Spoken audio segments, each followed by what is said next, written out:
Reka tugusuhuze twifurize ibihe byiza wowe dukurikira umunsi ku wundi ku rubuga rwa Burundi yacu updates n'amakuru agezweho muri kano kanya. Murabizi ko twibanda ku makuru avugwa mu Burundi, avugwa mu Rwanda, avugwa muri RDC, ariko cyane cyane mu burasirazuba bwa kiriya gihugu. Muri kano kanya rero reka tubabwire ko umutwe wa twirwaneho urwanya ubutegetsi bwa Repubulika Demokarasi ya Kongo watangaje ko wafashe mpiri abasirikare benshi barimo ab'iki gihugu cya RDC ndetse n'abasirikare b'u Burundi.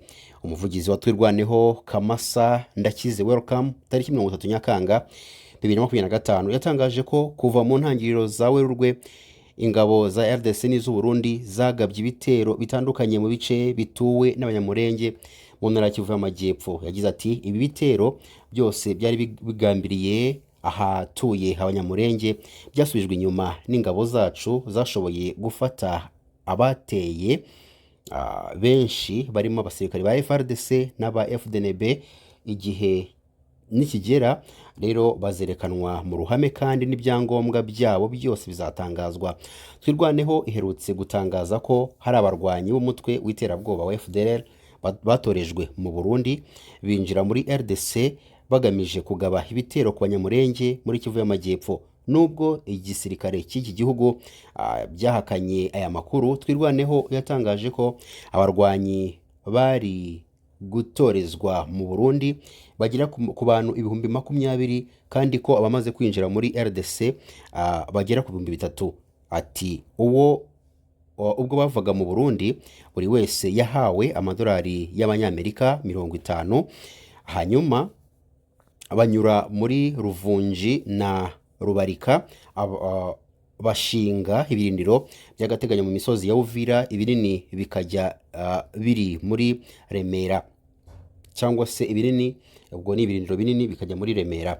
Gusa leta y'u Burundi yahakanye ibivugwa na twirwaneho, ihamya ko ingabo zitorezwa mu Burundi ziba zigamije kurwanirira igihugu. Twirwaneho yibukije leta y'u Burundi n'iya RDC k'ibikorwa byo kugira uruhare cyangwa gushyigikira ubugizi bwa nabi binyuranyije na gahunda y'amahoro, gahunda z'amahoro zirimo iyateguwe na Katari, kandi ko bigize ibyaha by'intambara. Uyu mutwe ushamikiye ku ihuriro AFC M23, ntabwo ari AFC M23 ahubwo ni AFC, kuko na M23 iri kuri AFC ishamikiyeho, rero ni Alliance Fleuve Congo, watangaje ko uzakomeza kurinda abaturage cyangwa se kurinda ubutarambirwa umutekano w'abanyamurenge n'abaturanyi babo, rero unamagana ubugizi bwa nabi burimo kubakorerwa. Naho umuvugizi wa AFC M23 Lawrence Kanyuka tariki 30 Nyakanga yatangaje ko mbere yuko aya mahame ashyirwaho umukono, ihuriro ry'ingabo za leta ya RDC ryohereje abasirikare benshi mu Burundi muri Ruvunji, Rukarika, Masango ndetse na Kihumba mu ntara ya Kivu y'Amajyepfo. Kanyuka yasobanuye ko tariki 18 Nyakanga 2025 iri huriro ry'ingabo za leta ya RDC ryasenye inzu z'abaturage, risahura amatungo arenga 150 mu gace ka Kawera. Hoherezwa abasirikare benshi mu duce turimo Boko, Kabumbe ndetse na Mukwezi hagamijwe kugota Bijombo n'indi midugudu y'abanyamurenge. Tariki ya 21 Nyakanga 2025 rero hagabwe ibitero byinshi muri Kabohoro, Dengu ndetse na Buzeke muri Minembwe. Tariki 22 Nyakanga hagabwe ibitero byinshi muri Ruke no mu bice bihana imbibi muri teritwari ya Masisi. Tariki 23 Nyakanga hagabwe ibitero mu gace gatuwe cyane ka Bukununu muri Rubero. Umuvugizi wa M23 yasobanuye ko tariki ya 25 Nyakanga ihuriro ry'ingabo za leta ya RDC ryagabye ibitero mu gace ka Ruke, rero gaherereye muri groupement ya Nyamaboko ya mbere. Ku munsi wakurikiyeho ritera muri Bitonge. Yagize ati tariki 29 Nyakanga hagabwe ibitero ku basivile muri Minyanja no mu bice bihana imbibi, harashwe ibisasu kwikamyo ya Fuso muri Giseguro mu birometero 17 uvuye muri Kiwanja bitera impfu z'abaturage benshi. Kanyuka yatangaje ko mu gitondo cyo ku itariki 30 Nyakanga 2025 ihuriro ry'ingabo za leta ryagabye ibitero mu gace gatuwe cyane ka Muheto muri Masisi, kandi ko ibitero byose bikomeje gutwara ubuzima bw'abantu. Yasobanuye ko AFC M23 ishaka gukemura ibibazo ifitanye na leta ya EDC binyuze mu biganiro bya politiki, ariko ko inafite inshingano yo kurinda abaturage ibitero bihungabanya umutekano wabo, igasenyera ikibi aho gituruka.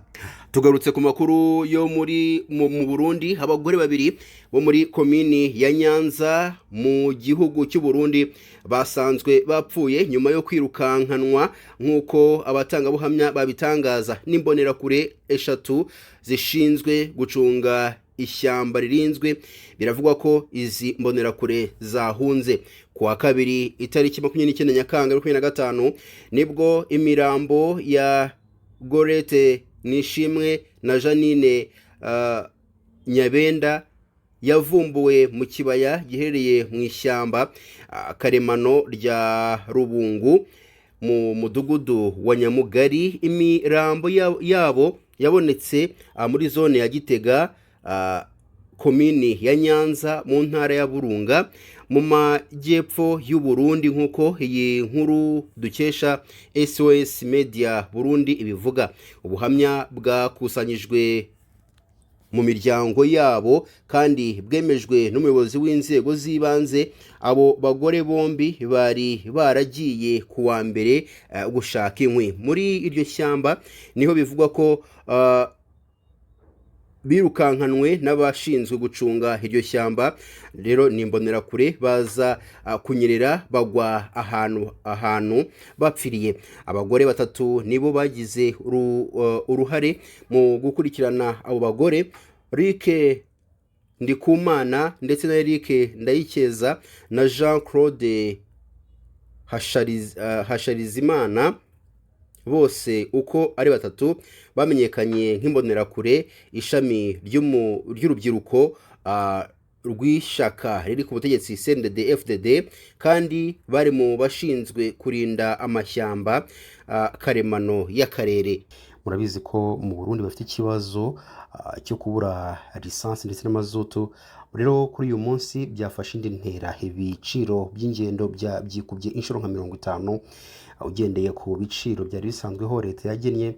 Rero ibi biraterwa ndetse bikanatuma habaho imyigaragambyo ikomeye cyane. Kuri ubu ngubu rero hamaze gutangwa itangazo ku bashoferi ndetse n'abatwara za moto. Ibyo ngibyo byose turabihuriza hamwe no kuba kuri ubu ngubu bamaze gucururuka, none bemeye gusubira mu kazi, ariko dore ibyo basabye leta ko igomba kwemera.